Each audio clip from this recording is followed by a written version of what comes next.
Bildung, Landwirtschaft, Energie, Wirtschaft oder Umweltschutz. All das sind Themen der Landespolitik. Und noch viele weitere Bereiche sind durch Entscheidungen auf Landesebene geprägt. Die Rechte und Pflichten der Polizei, die Ausstattung der Universitäten oder die Rahmenbedingungen für Kindertagesstätten.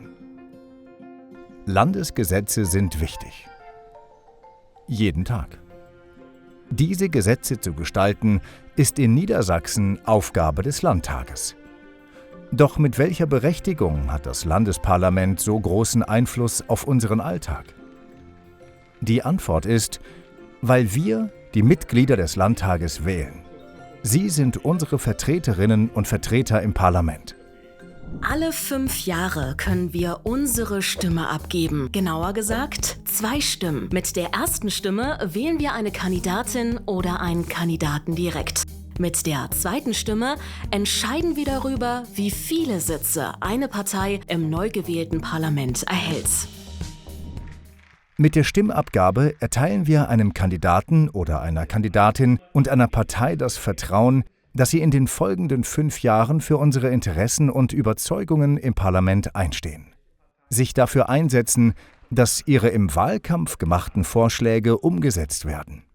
Es ist ein Vertrauensvorschuss unter ständiger Beobachtung. Ergibt unsere Bilanz nach 5-jähriger Amtszeit, dass die von uns Gewählten nicht gut gearbeitet haben, werden wir sie nicht wiederwählen. Und die Abgeordneten verlieren vielleicht ihr Mandat. Wir entscheiden. Die Aufgabe der Abgeordneten ist nicht leicht. Sie vertreten alle Bürgerinnen und Bürger Niedersachsens. Die Mitglieder des Landtages sind dem Allgemeinwohl verpflichtet. Um dieser Aufgabe gerecht zu werden, halten sich die Parlamentarierinnen und Parlamentarier ständig auf dem Laufenden. Ein Gespräch mit den Medien, ein Blick in die Zeitung oder der Austausch mit Bürgerinnen und Bürgern vor Ort. Nur wer möglichst viele Informationen hat, kann am Ende ausgewogene Entscheidungen treffen. Ideen, Forderungen und Vorschläge prasseln ununterbrochen auf die Volksvertreterinnen und Volksvertreter ein. Bürgerinitiativen und Vereine setzen sich für ihre Belange ein. Gewerkschaften und Wirtschaftsverbände tragen ihre Interessen vor. Nicht zuletzt haben wir ganz persönlich die Möglichkeit, den Abgeordneten unsere Sorgen, Nöte und unser Lob mitzuteilen. Dafür sind sie da. Es braucht viel Zeit und Fachwissen, um all die vorgetragenen Bedürfnisse und Interessen zu bewerten, abzuwägen und daraus eine politische Haltung zu entwickeln. Deshalb ist Politik ein Vollzeitjob. Genau wie die Fliesenlegerin, der Lehrer, die Juraprofessorin oder der Altenpfleger übernehmen die Abgeordneten eine Aufgabe in unserer Gesellschaft. Dafür erhalten die Parlamentsmitglieder, wie in jedem anderen Beruf auch, ein Gehalt, die sogenannten Diäten. Als Landtagsabgeordnete habe ich die Aufgabe, bei meinen politischen Entscheidungen die Interessen aller Menschen in Niedersachsen zu vertreten. Also nicht nur derer, die die SPD gewählt haben oder meinem Wahlkreis in Hildesheim wohnen. Hier kommen also viele verschiedene Vorstellungen zusammen und diese muss ich dann eben abwägen, um gute Entscheidungen zu treffen. Ich bin schon jeden Tag von morgens bis abends Landtagsabgeordnete. Das heißt nicht, dass ich den ganzen Tag hier im Plenarsaal sitze, sondern ich habe noch andere Sitzungen, die vor- und nachbereitet werden müssen, habe insbesondere auch Termine im Wahlkreis, wo ich mich mit Menschen austausche und natürlich sehr viel Zeit, die ich damit verbringe, dazu zu lernen, um mich weiterzubilden, damit ich die bestmögliche Entscheidung treffen kann. Ja, ich freue mich, Vertreterin des gesamten Volkes von Niedersachsen zu sein. Nicht nur für meine Wählerinnen und Wähler im Wahlkreis, nicht nur für meine Partei, sondern wirklich für die Niedersächsinnen und Niedersachsen. Ich habe Lust zu gestalten und deswegen mache ich Politik. Wenn man konkret sieht, was im Land passiert, wenn man hier im Landtag etwas entscheidet, ist das eine große Freude. Meine Woche hat so 60 Stunden und geht in der Regel von montags bis samstags. Beginnt morgens mit der Zugfahrt von Göttingen nach Hannover und endet abends gegen 21 Uhr mit Terminen im Wahlkreis. All ihre Eindrücke und Überzeugungen bringen die Mitglieder des Landtages mit in die parlamentarische Arbeit. Die Abgeordneten sind ausschließlich ihrem Gewissen unterworfen. So steht es in der Verfassung. Und gleichzeitig kommt es im Parlament vor allem auf eines an: Mehrheiten. Ohne Mehrheiten würde kein Gesetz verabschiedet werden. Das Parlament wäre wie gelähmt. Für die eigenen Überzeugungen eintreten und gleichzeitig Kompromisse eingehen. Das macht die Demokratie aus. Es ist ein ewiges Ringen. Fraktion kommt bei der Mehrheitsbildung eine wichtige Rolle zu. Parlamentsmitglieder der gleichen Partei schließen sich in Fraktionen zusammen, teilen dort Arbeit und Wissen. Innerhalb der Fraktion wird intensiv um gemeinsame Positionen für jedes politische Thema gerungen, die eine Mehrheit der Fraktionsmitglieder akzeptieren kann. Zu Beginn jeder Legislaturperiode setzt sich jede Fraktion mit ihren Mitgliedern zusammen und dort wird darüber entschieden, welche Mitglieder in welchen Fachausschüssen geschickt werden, wo die inhaltliche Arbeit stattfindet und entsprechend sind sie dann dort unsere VertreterInnen. Wenn wir uns nicht einig sind innerhalb der Fraktion bei Inhalten, bei gewissen Themen, da gilt das Mehrheitsprinzip. Sonst sind wir eigentlich auch sehr bemüht, zu einem Konsens zu kommen, um Kompromisse zu schließen, damit wir einer Meinung alle zufrieden dann auch was nach außen gemeinsam vertreten können. Die Fraktion ist die politische Heimat. Man hat dort seine Parteikollegen, man ist überwiegend einer Meinung. Und es ist unsere Denkfabrik. Wir entwickeln dort inhaltliche Positionen, aber auch Strategien und wir teilen uns die Arbeit auf. Auch in unserer Fraktion leben wir eine gute demokratische Kultur. Wir verschaffen uns zunächst einen Überblick über die Sache. Dann wird in der Diskussion das Für und Wider abgewogen und am Schluss steht die Abstimmung. Gleichwohl, bei uns in der Fraktion gibt es keinen Fraktionszwang. Ein jeder Abgeordnete ist letzten Endes seinem Gewissen verpflichtet. Eine Fraktion allein hat in der Regel noch keine Mehrheit im Parlament. Dann ist es üblich, dass sich mehrere Fraktionen, die vereinbarte politische Ziele verfolgen, zusammentun, um eine stabile Mehrheit zu bilden. Fraktionen, die gemeinsam eine Mehrheit haben, werden deshalb auch Mehrheitsfraktionen oder Regierungsfraktionen genannt. Der Parlamentsmehrheit kommt eine wichtige Rolle zu. Sie hat die nötigen Stimmen, um den Ministerpräsidenten bzw. die Ministerpräsidentin zu wählen, Gesetze zu verabschieden oder den Landeshaushalt zu beschließen. Doch der parlamentarischen Minderheit, der Opposition, kommen ebenso unentbehrliche Aufgaben in der Demokratie zu. Sie präsentiert politische Alternativen, grenzt sich inhaltlich zu der Regierungsmehrheit ab. Weiter leistet die Opposition ihren Beitrag zur Kontrolle der Regierung. Aktuell bilden die SPD und Bündnis 90 Die Grünen eine Regierungsmehrheit. In der Opposition sind die CDU und die AfD. Die Regeln des Zusammenspiels von Parlament und Regierung sind durch die Landesverfassung festgelegt. Sie gibt vor, welche Rechte und Pflichten die Verfassungsorgane haben. Die Gewaltenteilung ist ein wichtiger Bestandteil unserer Verfassung. Sie legt fest, dass Einfluss- und Entscheidungsmöglichkeiten unter den 3 Staatsgewalten aufgeteilt werden. Der Landtag ist die gesetzgebende Gewalt. Er verabschiedet Gesetze und kontrolliert die Landesregierung. Die Landesregierung oder beispielsweise auch die Lehrerin oder der Finanzbeamte gehören zur ausführenden Gewalt. Sie trägt dafür Sorge, dass Gesetze umgesetzt und eingehalten werden. Unabhängige Richterinnen und Richter bilden die rechtsprechende Gewalt. Sie urteilt darüber, ob gegen ein Gesetz verstoßen wurde oder nicht. Höchste Vertreterin des Landtages und damit der gesetzgebenden Gewalt ist Hanna Naber von der SPD. An der Spitze der ausführenden Gewalt steht Olaf Lies als Regierungschef. Auch er ist Mitglied der SPD. Beide, Parlament und Regierung, sind berechtigt, den Gesetzgebungsprozess anzustoßen. Und auch wir, Bürgerinnen und Bürger, können den parlamentarischen Prozess in Gang bringen.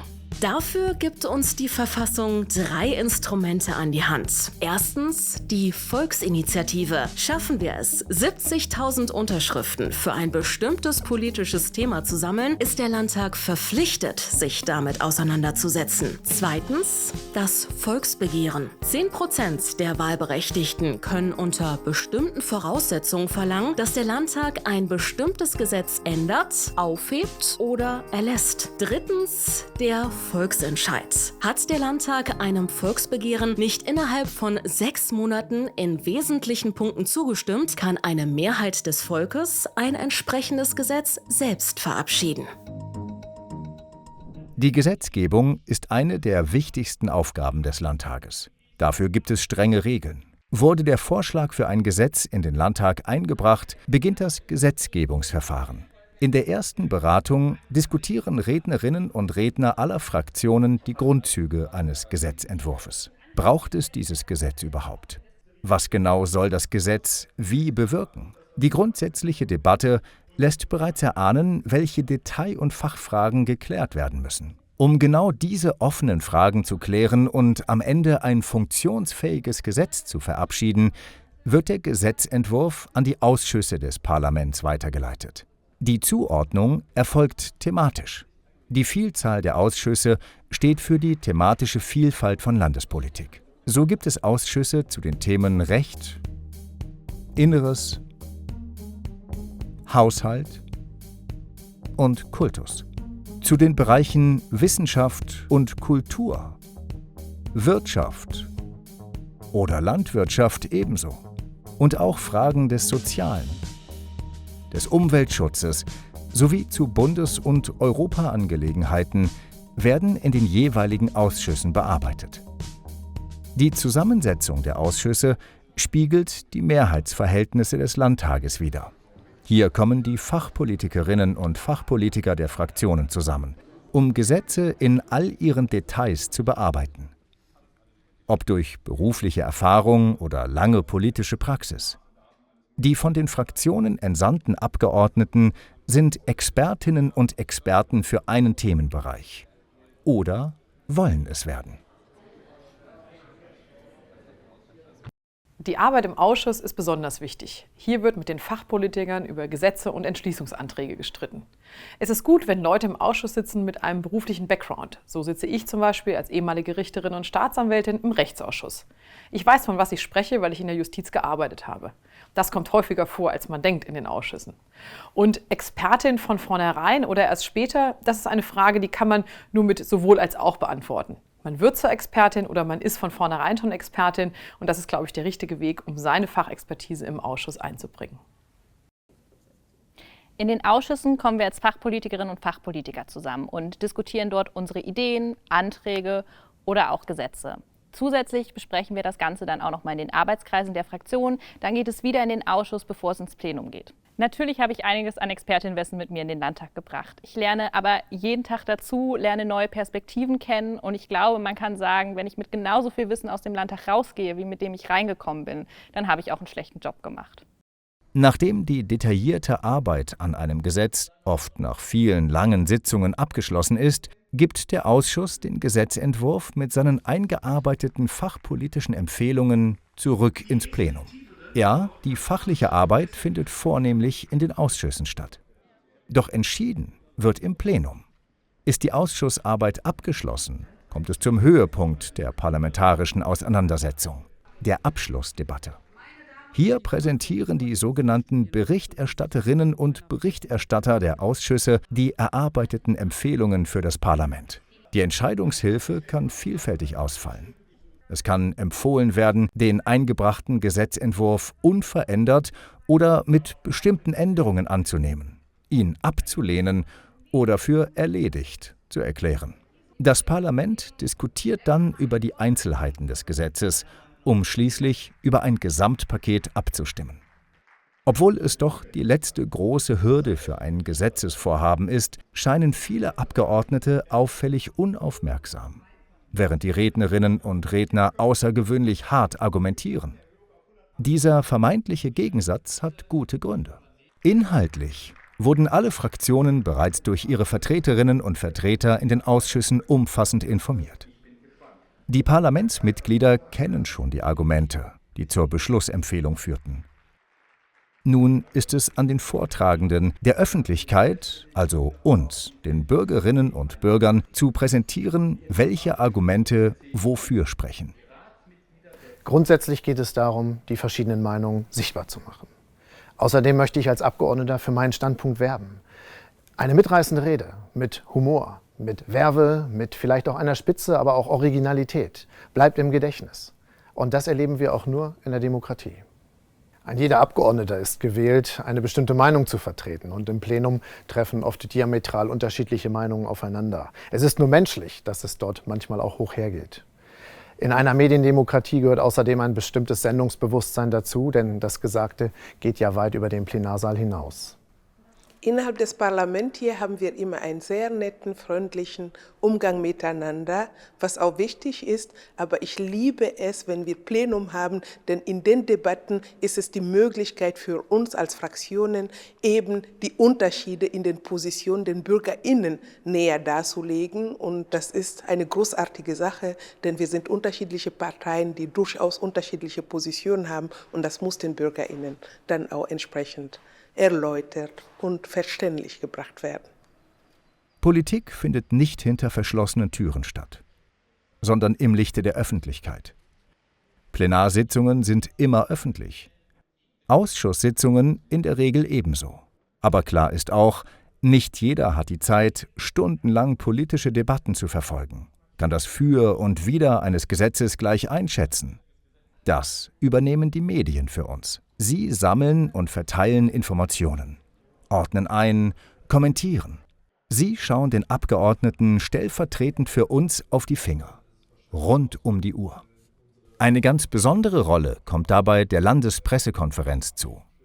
Mehrmals die Woche löchern hier die Journalistinnen und Journalisten die Sprecherinnen und Sprecher der Ministerien und des Landtages mit allen erdenklichen Fragen. Ob klassische Medien oder soziale Netzwerke. Die Abgeordneten selbst nutzen viele Möglichkeiten der Kommunikation. Zugegeben, die Verfahren, die unterschiedlichen Gremien, all das ist kompliziert, wirkt manchmal etwas zäh und träge. Aber strikte Regeln sorgen zum einen dafür, dass die parlamentarische Arbeit nachvollziehbar ist. Zum anderen garantieren sie, dass der Wählerwille sich im Großen wie im Kleinen wiederfindet. Ein Beispiel ist die Redezeit der einzelnen Fraktionen, die von ihrer Größe abhängt. Über die Einhaltung der Regeln wacht die Landtagspräsidentin. Sie leitet mit Unterstützung des Präsidiums die Plenarsitzungen. Die Präsidentin hat dafür zu sorgen, dass zwar hart in der Sache, aber ohne persönliche Angriffe debattiert wird. Meine Aufgaben als Landtagspräsidentin sind sehr vielfältig. In der Öffentlichkeit trete ich vor allem in der Leitung der Plenarsitzungen in Erscheinung. Gemeinsam mit den anderen Mitgliedern des Präsidiums sorge ich dafür, dass in allen Debatten die parlamentarischen Spielregeln eingehalten werden. Ganz wichtig, dabei handle ich immer überparteilich. Als Präsidentin bin ich darüber hinaus die Chefin der Landtagsverwaltung. Die Mitarbeitenden der Verwaltung sorgen dafür, dass die gewählten Abgeordneten bestmöglich ihre Arbeit verrichten können, dass der Sitzungsbetrieb reibungslos läuft und dafür, dass den Menschen in Niedersachsen die Arbeit ihres Landtages zugänglich gemacht wird. Auch wenn sie nicht perfekt ist, unsere Demokratie ist das Beste, was wir haben. Heute jedoch steht sie sehr unter Druck. Ich sehe es als meine Aufgabe an, für unsere Demokratie unermüdlich zu werben und sie noch nahbarer zu machen. Der Landtag ist der zentrale Ort der niedersächsischen Demokratie, aber er ist vor allem das Haus der Bürgerinnen und Bürger. Denn Demokratie ist darauf angewiesen, dass sich jede und jeder einbringt und mitdiskutiert. Nach einem langen und intensiven Prozess ist es geschafft. Das Gesetz ist fertig. Endlich. Nun ist es die Aufgabe der Ministerien und der weiteren Verwaltung, diese auszuführen. Aus Paragraphen Wirklichkeit zu machen. Nichts ist perfekt. Das gilt auch für Gesetze. Bleibt trotz der Sorgfalt des Parlaments und der Regierung immer noch ein Problem ungelöst, steht uns Bürgerinnen und Bürgern ein weiteres Instrument zur Verfügung, ganz unabhängig von der nächsten Wahl: die Petition. Jedem steht das Recht zu, sich mit Bitten und Beschwerden schriftlich an den Landtag zu wenden. Ob Wahl, Petition oder Volksabstimmung, es liegt in unseren Händen.